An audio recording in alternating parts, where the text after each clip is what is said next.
Welcome students. Today we are starting with chapter 2 that is life processes in living organisms. अगर बेटा मैं board exams की बात करूं तो ये चैप्टर आपके बोर्ड एग्जाम्स में 4 मार्क्स के लिए आता है. अगर आप ऑप्शंस को भी इंक्लूड करो तो ये चैप्टर 6 मार्क भी आपको दिला सकता है आपके बोर्ड एग्जाम में.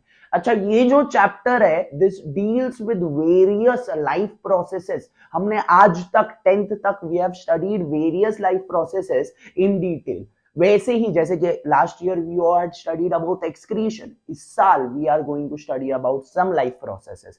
ये chapter includes the life process of respiration, the process of cell division include करता है ये चैप्टर.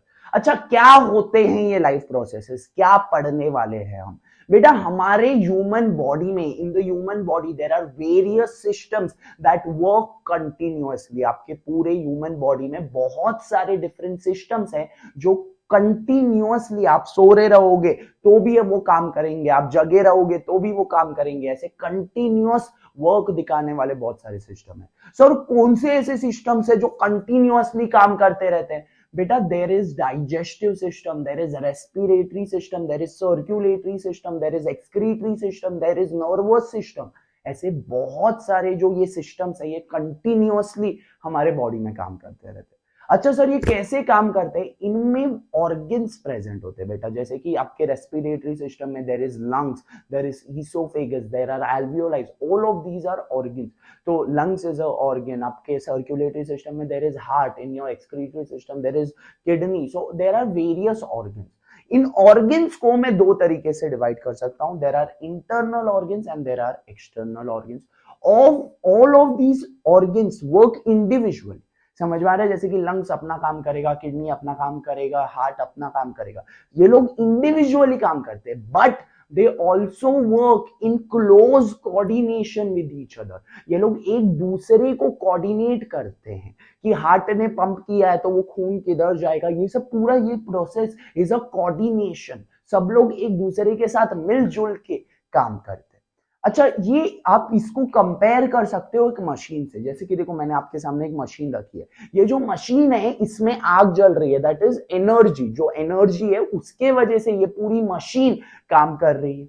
वैसे ही हमारे बॉडी में ये सारे जो सिस्टम्स काम कर रहे हैं, there is digestion, there is respiration, all of this system works because of energy.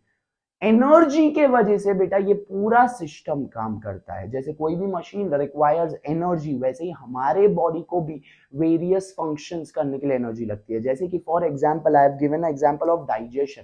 देखो जैसे डाइजेशन हो रहा है वो प्रोसेस को लगता है energy. Digestion is a movement, चीजों का मूवमेंट हो रहा है तो वो बिना एनर्जी के नहीं हो सकता. तो आपके बॉडी में कोई भी फंक्शन करने के लिए, कोई भी लाइफ प्रोसेस करने के लिए लगती है एनर्जी. सर ये एनर्जी हमारे अंदर आती कहां से? फिजिक्स में हमने पढ़ा है बच्चा, energy can neither be created nor be destroyed. तो हमारे अंदर ये एनर्जी आ कहां से रही है? This energy is coming into us via the source of food.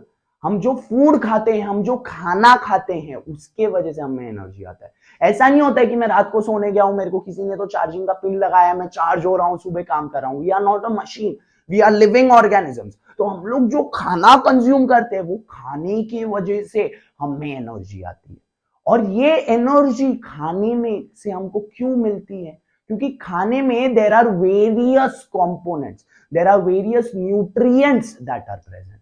Sir कौन से न्यूट्रिएंट्स प्रेजेंट होते हैं खाने में? बेटा there are various nutrients such as fats, carbohydrates, proteins that are present in the food.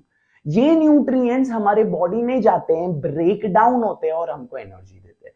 Majorly energy देने का काम होता है कार्बोहाइड्रेट्स का. फॉर एग्जांपल मैंने आपके सामने पीपीटी पे एक स्लाइड रखा हुआ है जिसपे आपको दिख रहा है कि these are various sources of carbohydrates. इसमें अगर आप वो छोटे छोटे वो वटाने नहीं रखे बेटा मैंने खाने पे, वो मॉलिक्यूल्स है कार्बोहाइड्रेट्स के. तो ये जो कार्बोहाइड्रेट्स के मॉलिक्यूल्स होते हैं ये आपके बॉडी के अंदर जाके ब्रेक डाउन होते हैं. They break down into the simplest form, that is its simplest form is what? Its simplest form is glucose.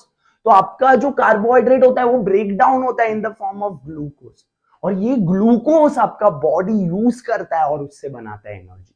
तो अभी तक हमने क्या देखा है बच्चा? हमारे बॉडी में बहुत सारे डिफरेंट लाइफ प्रोसेसेस हो रहे हैं और वो लाइफ प्रोसेसेस होने के लिए हमारे बॉडी को चाहिए एनर्जी. ये एनर्जी हमको कहाँ मिलती है? फूड से मिलती है। Very good.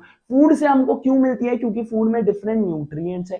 कौन से न्यूट्रिएंट्स है? फैट्स है, प्रोटीन्स है, कार्बोहाइड्रेट्स है। हम किसके बारे में बात कर रहे हैं? हम कार्बोहाइड्रेट्स के बारे में बात कर रहे हैं। कार्बोहाइड्रेट्स क्या करता है? कार्बोहाइड्रेट्स हमारे बॉडी में जाके ब्रेक डाउन हो जाता है। किस में ब्रेक डाउन हो जाता है? अपने सिंपलेस्ट फॉर्म में ब्रेक डाउन हो जाता है, दैट इज ग्लूकोज।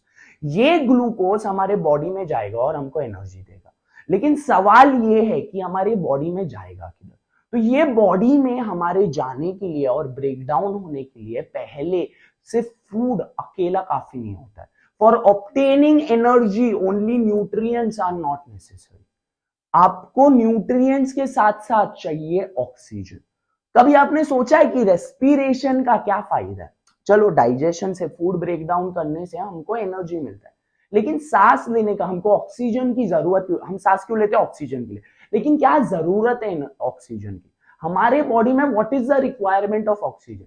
बेटा, ऑक्सीजन की जरूरत यह है कि ऑक्सीजन खाने के साथ फ्यूज हो जाता है और हमको एनर्जी देता है। Oxygen fuses with glucose and we get energy. और इसी को इसे वही देखना है चैप्टर में। हम चैप्टर में देखने वाले कि कैसे ऑक्सीजन और ग्लूकोज हमको एनर्जी देता है। ये प्रोसेस को हम रेस्पिरेशन बोलते हैं, हमने लोअर क्लासेस में पढ़ा हुआ है। अच्छा, फूड के साथ ऑक्सीजन कंबाइन होता है। देखो, मैंने फूड खाया, वो ब्रेक डाउन हुआ डाइजेस्टिव सिस्टम में। दिख रहा है क्या? उसने फूड खाया, वो ब्रेक डाउन हुआ डाइजेस्टिव सिस्टम में और वहां से न्यूट्रिएंट्स ब्लड के थ्रू सेल में पहुंच जाते हैं। वैसे ही वो सांस लेगा, वहां से ऑक्सीजन जाएगा ब्लड में। दिख रहा है? ऑक्सीजन जा रहा है अंदर, लंग्स में जा रहा है और वहां से जा रहा है ब्लड में, और ब्लड से वो ऑक्सीजन चला जाएगा सेल में। तो अभी तक सेल में क्या क्या गया? फूड गया सेल में और ऑक्सीजन गया सेल में। ये ऑक्सीजन और फूड ब्लड के सेल्स में कंबाइन होके एनर्जी प्रोवाइड करते हैं। अच्छा, ये जो फूड होता है जो जाता है, major sources carbohydrates. So how do we get this nutrients? We get them from food. लेकिन सर, फूड के पास ये एनर्जी कहां से आया? प्लांट्स के पास ये एनर्जी कहां से आया? फूड कहां से मिलता है हमको? प्लांट से मिलता है। तो प्लांट्स के पास ये एनर्जी कहां से आया? बेटा, प्लांट्स के पास ये एनर्जी कहां से आया? We eat food, fruits and vegetables for energy. लेकिन उनके पास ये एनर्जी कहां से आया? तो वो देख, यहां पे देखो, एक प्लांट है।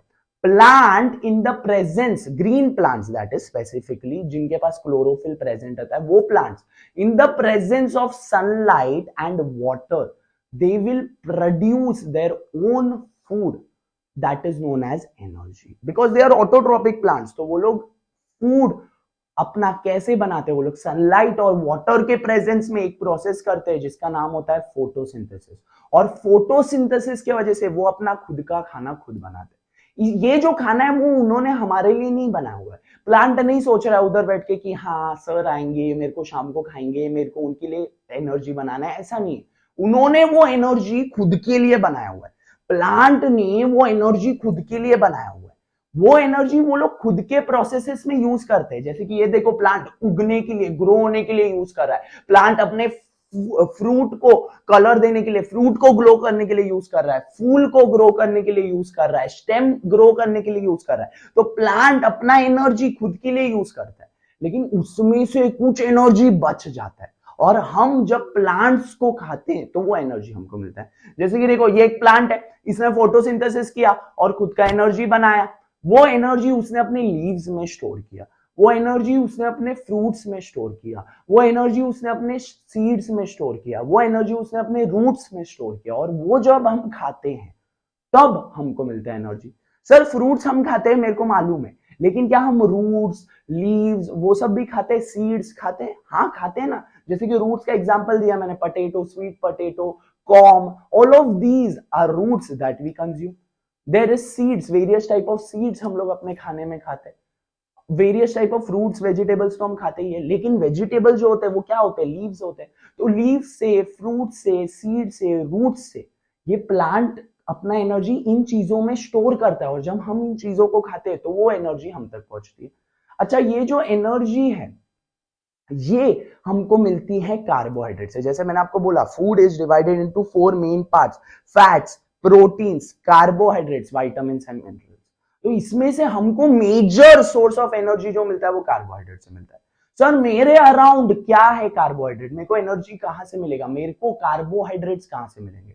बहुत सारी चीज है बेटा। जैसे कि बचपन में मम्मी बोलती थी दूध पियो ताकत आएगी, क्योंकि मिल्क में देयर इज कार्बोहाइड्रेट। गुड़ में ताकत मिलती है क्योंकि गुड़ is a source of carbohydrate. Jaggery जिसको हम बोलते हैं that is a source of carbohydrate. Sweets मिठाइयों से एनर्जी मिलती है। अगर चक्कर वगैरह आता है तो थोड़ा सा मिठाई खिला देता है, थोड़ा सी शक्कर खिला देते हैं, क्योंकि मिठाई में there is carbohydrate. There is sugar which has carbohydrates, there is honey which has carbohydrates, there are fruits, there are vegetables which have carbohydrates, there is corn, there is wheat, there is potato, there is rice which has carbohydrates. Sweet potato हो गया, नाचनी हो गया, जवार हो गया, बाजरा हो गया, ये सब में कार्बोहाइड्रेट्स प्रेजेंट होता है। कितना कार्बोहाइड्रेट्स हमको कितनी एनर्जी दे सकता है बेटा? 1 ग्राम ऑफ कार्बोहाइड्रेट्स आपको दे सकता है 4 kilo calorie energy. 1 gram of carbohydrate से आपको 4 किलो कैलोरी एनर्जी मिल सकती है, और ये एनर्जी हमको मिलती है थ्रू फूड। तो जब आप फूड को खाते हो उसमें से कार्बोहाइड्रेट मिलता है, वो कार्बोहाइड्रेट में से आपको एनर्जी मिलता है। कैसे मिलती है सर एनर्जी? ये सवाल का जवाब हम देंगे नेक्स्ट लेक्चर में। आज के लिए बस इतना ही। Thank you for watching. I will see you in my next video.